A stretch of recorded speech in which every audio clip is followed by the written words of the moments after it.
Daniel Holdings on my inaugural podcast for Not Shaken, which comes out of Ephesians 6:13. When you've put on the full armor of God, when you've done all you can do to stand firm.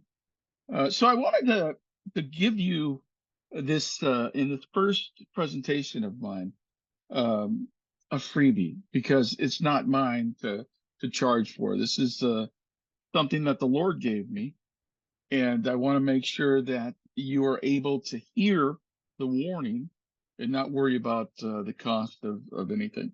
But the platform will be charged for. I plan on doing at least 2 podcasts a week, sometimes more, live broadcasts from time to time, as well as having other guests on. And you'll be able to sign up from the website, danielholdings.com, as well as, other places that it might show up at. But as I said, this first presentation for you is very, very heavy and very, very important. Now, as many of you know, I was broadcasting on Q Files with Steve, my good friend, Steve Quayle, for a few years. Steve and I worked very closely together. We're still working closely together. We haven't had a falling out or any bad blood or anything.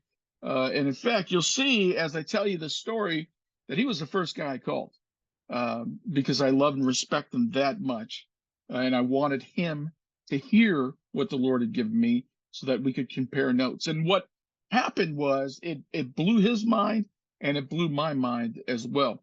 Now, let me just get into this. I've had a few spiritual dreams throughout my life, throughout my Christian walk, and they were miraculous. Without going into them, I can tell you that I would dream something and it would come true. Sometimes not exactly in the way that I dreamt it, but pretty close to the truth. For instance, let me give you an example. There was a brother, this was probably 25, 30 years ago, maybe longer. There was a brother who I loved. He happened to be the pastor of the church I was going to.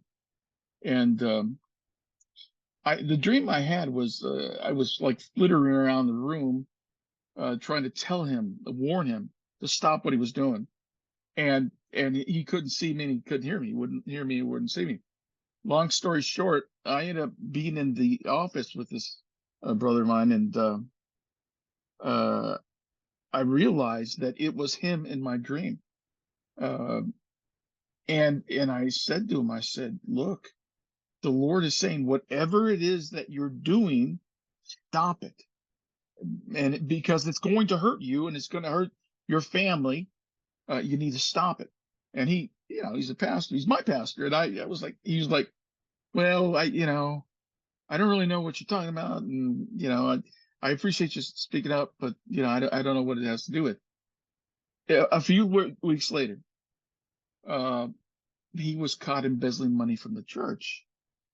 And he lost, his pastorship, and, his wife was upset at him, and they ended up moving away, and it hurt a lot of people. And the Lord tried to warn him to stop whatever it is that he was doing. And that's only one example. There have been amazing examples in my life.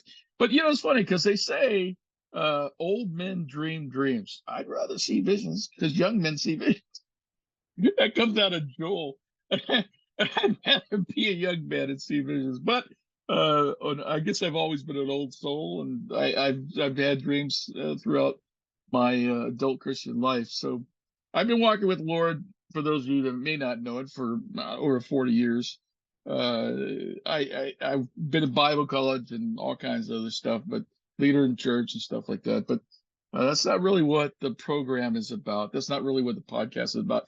Not Shaking is about facing the world head on, about not being fearful about those things which are coming upon the earth.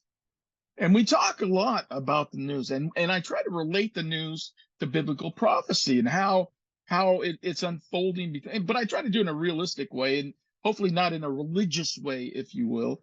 I try to do it in such a way that it's palatable to people and that they understand, how the Bible speaks about these things that are going on. But at the same time, I don't mince words. Times are very, very serious, and there's no time to be messing around with the truth. So you're going to see this podcast, you know, mature over time. We're going to end up having, as I said, guests and doing live programs. This is the first one, and I've had a lot of people since I left the Q Files say, "Hey, Daniel, let me know when you're doing this," so that. But I really felt like I had things to on my heart to talk to you about, as well as this particular thing uh, today. Now, two nights ago, I was sleeping in our bed, and I began to dream. And I woke up shaking. I was trembling at what I saw. I bolted upright, and I remembered exactly, still do exactly what I saw. And so I called I emailed my good friend Steve Coyle. I said, Steve, he's 2 hours behind me in Mountain Time, and I'm in on Eastern Time. And I said, when you get up, call me.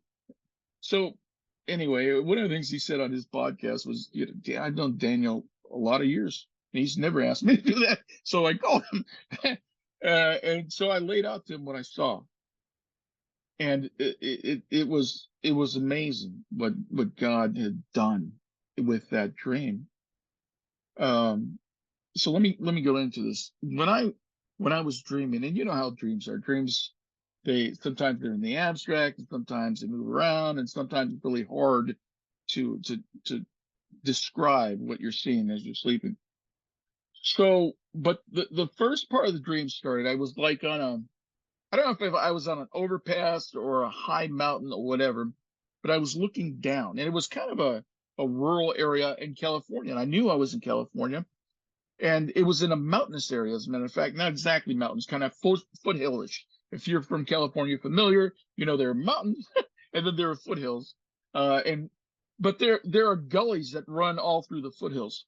And so what I saw was, uh, I was looking down in a gully or ravine, and I saw all this dust kicking up, and it's from a long way away. As I was seeing this, I saw this dust kicking up, and movement caught my eye. And I looked down. It's almost like he had telescoping lens, and I saw um, these like dune buggy cars, a whole line of them, a whole group of them, a convoy, if you will, of these dune buggy cars, but they were armored. And I could see that some of the people in the cars, and I'm a long way away, and I don't know how I would see it other than it's a dream.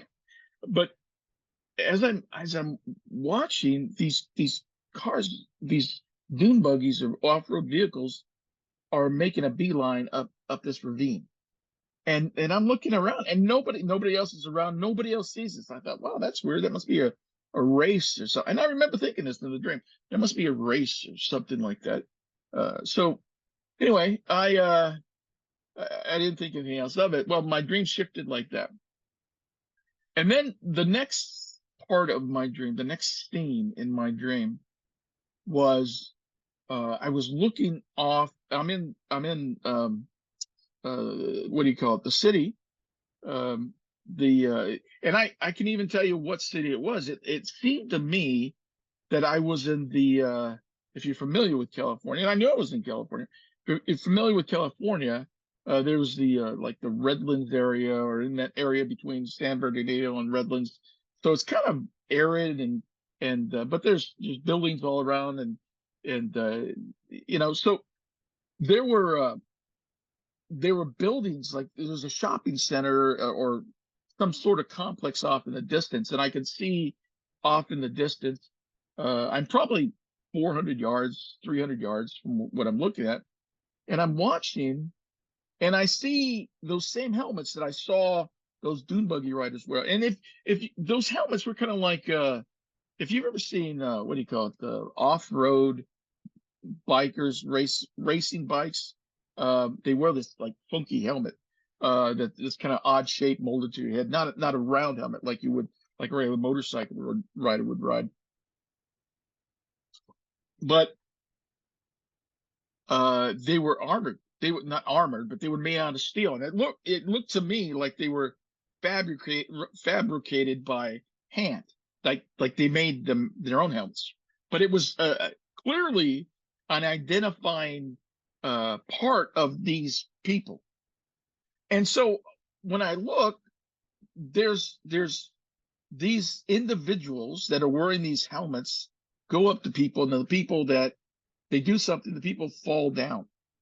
And I thought, that's weird. And as I looked, there are other people looking and gazing at them and even taking pictures, selfies and pictures and stuff like that from a distance.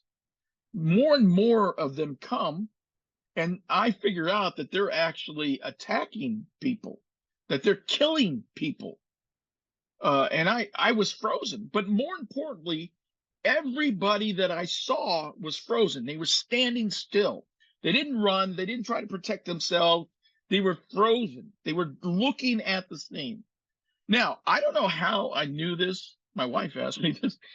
She said, well, was cell phones out? I said, yeah. They didn't know what was going on because I knew that communication was down. I knew that the cell phone system was down.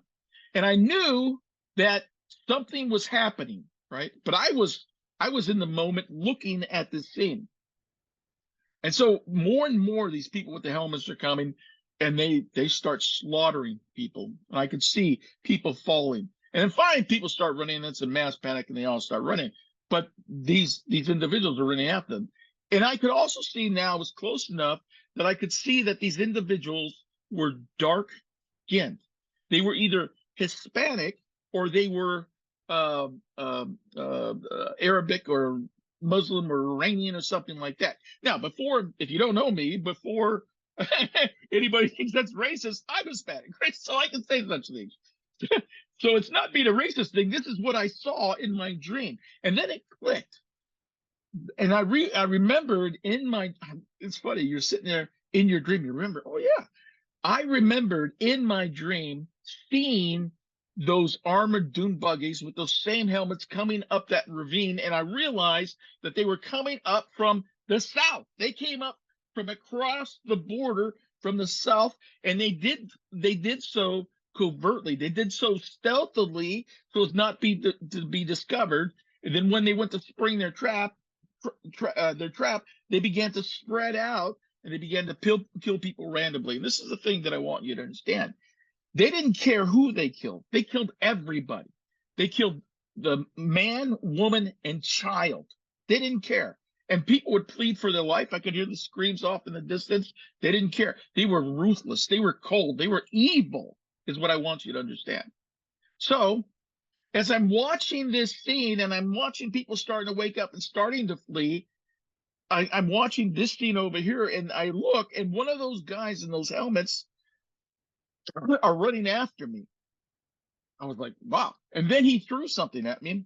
And just then a knife or like a hatchet thing went through my sleeve and caught on my sleeve because he threw it from a long distance. And it kind of sliced me. But now it's like, okay, I have a weapon. So what I did, he ran up to me, we started fighting, and my perspective changed again. I didn't know what was going to happen. I can tell you I was scared. So my perspective changed again. And the next scene that I saw, I don't even know who these people were. I knew that I was in Redlands or Altaloma or something like that.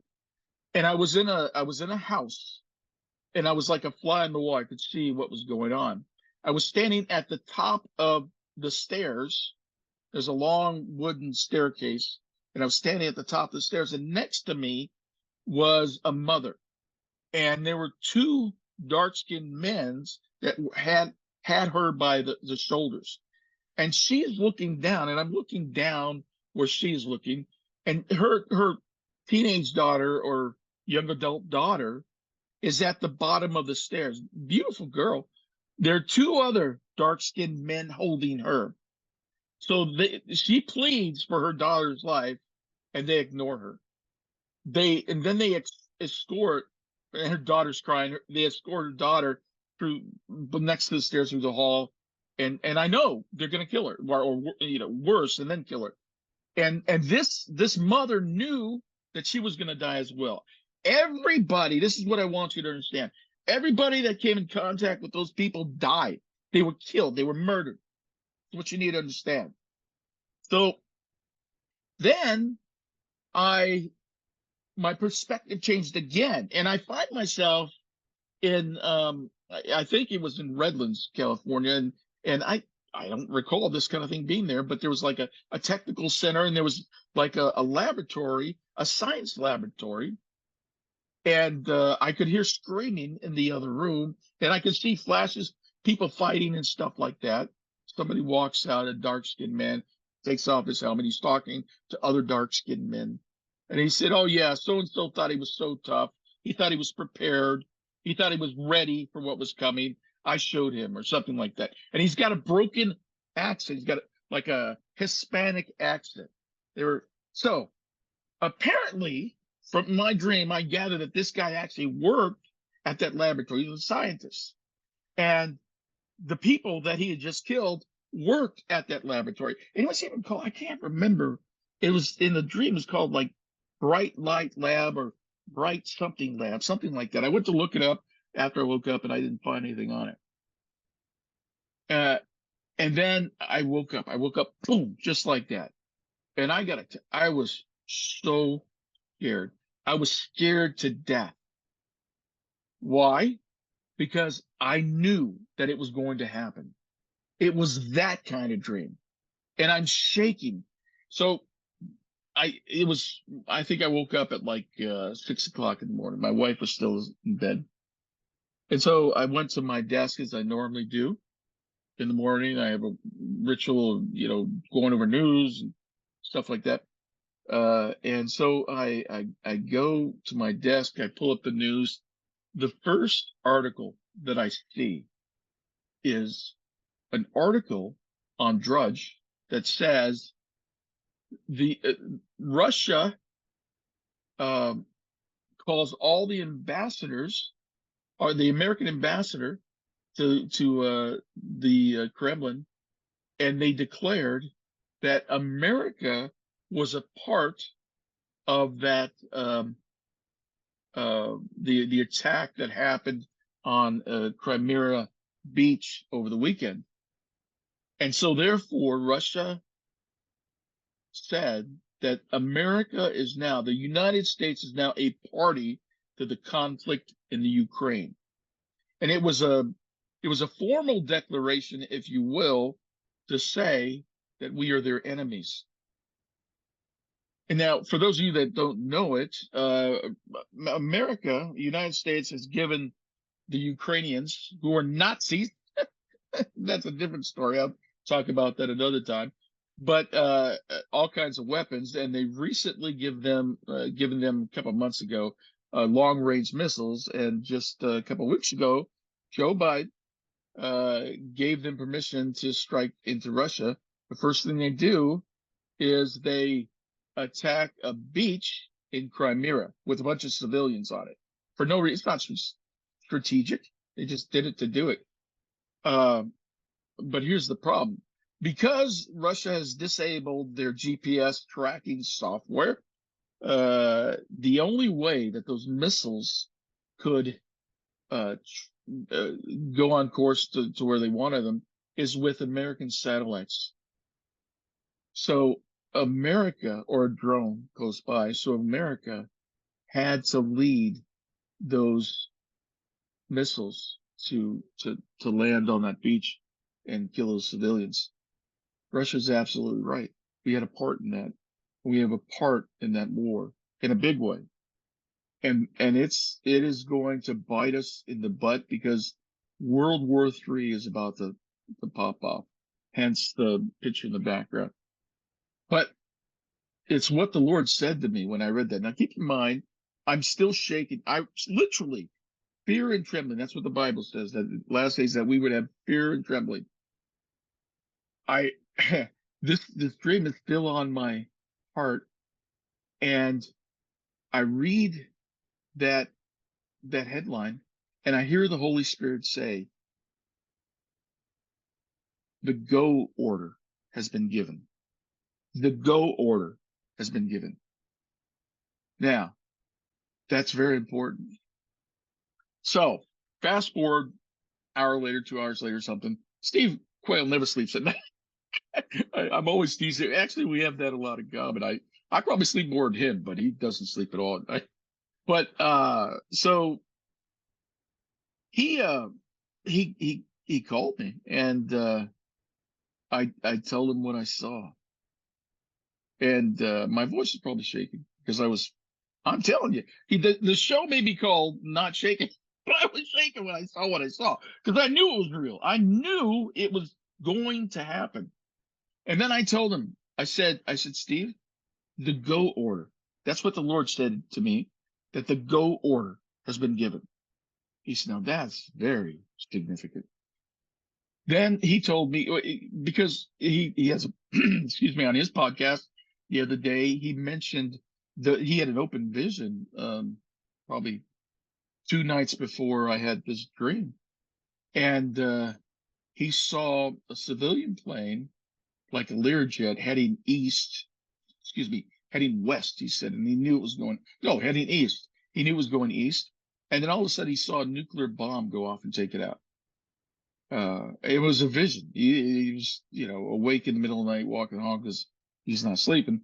And so, all right, so that's significant, right? And then, 2 hours after I talked to him, he talked to a mutual friend of ours, and who's 16 hours away or something like that, who had a dream about a doomsday plane, or the president's plane, um, taking off, and it was consumed by a nuclear fire, by a nuclear bomb. And this is what God said to that individual. God told that individual, the go order has been given. So you have my dream, you have Steve's vision, and you have this other gentleman's dream, who Steve trusts immensely. The go order has been given. It is very, very late in the day. And I don't know how long we have. Some people are saying the 4th of July. I don't know. Maybe a little longer than that. But Russia has declared that we are a party to that war. And they will hit hard, and they will hit fast, and it will be ruthless. I believe that the go order refers to not only them doing whatever they're going to do, but refers to there's several gangs, several foreigners that are in our country waiting for the go order to turn on us. And they could be our coworkers at a laboratory. They could be our neighbors. And that's the other thing. I realize now that those guys in that house where I was watching, the mother and the daughter, they were her neighbors. Folks, this is coming. It's coming very, very quickly. And that's why I was shook up, because I knew it was real and I knew it was coming. Now, keep in mind, I saw all that in California, because I think that, I don't know why God showed me that, but I used to live there. I'm from California. But I think that's very significant, because I think that will happen in California. I have several friends. So here's what I want to tell you. If you're not right with the Lord, you better get right. This is not a religious thing. I'm telling you for practical reasons. If you do not know the Lord, you better hit your knees and ask him to forgive you, and ask Jesus to get into your heart, because it is that serious. I don't know how much longer we have time to prep, but you need to get the supplies you need to get to hold out. The other thing is, I wouldn't be in a city or a place that's highly concentrated with people. I would do whatever I need to do. In other words, I would bug out if I had to. I think it's that serious, and I think it's that time. Now, you're going to have to weigh all of these things yourself. You're going to have to take it to the Lord. I don't have any answers other than what I saw, but this is my job as a watchman. I talk about those things that God gives me to talk about, even if they're uncomfortable, even if they're scary. But, if you've heard me before, I talk a lot about being able to walk with peace that surpasses all understanding in the last days. Folks, these are the last days. And we're going to see a lot more stuff. There's a lot more crazy stuff coming in over the weeks. We'll talk about some of that crazy stuff. We'll talk about the news. We'll talk about other events, supernatural events. We'll talk about biblical truths and that kind of thing. But it is that time. So please, if you don't know the Lord, you need him more now than ever. If you're not ready, if you haven't done anything to prepare, you need to prepare something. And if you have a chance to get out of the cities, get out of the cities, because it's that serious, especially in California. So, all right, there's my my initial inauguration for Not Shaken, and I will be coming back to you twice a week. I encourage you to sign up to receive the broadcast on a regular basis. I appreciate your prayers and being here to hear these things that the Lord gives me. And most of all, I appreciate Steve Quayle. He is my good friend. I want you all to understand that, my good friend, and I love him dearly. And I'm excited about the things that we're doing together. It was time for me to branch out on my own. And so here I am, Daniel Holdings on Not Shaken. We'll see you later.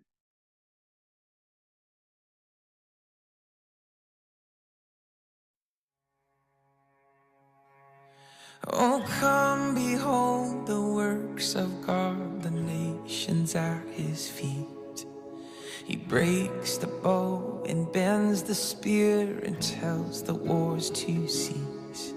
Almighty One of Israel, you are on our side. We walk by faith in God who burns the chariots with fire. Lord of hosts, you lead us in the fire, with us as a shelter, with us in the storm. You will lead us through the fiercest battle. Oh, where else would we go but with the Lord of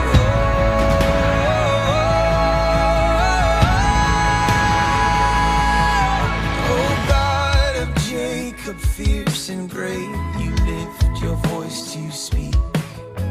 The earth it bows and all the mountains move into the sea.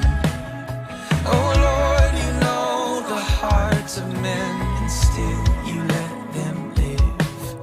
Oh God, who makes the mountains melt, come wrestle us and win. Oh God,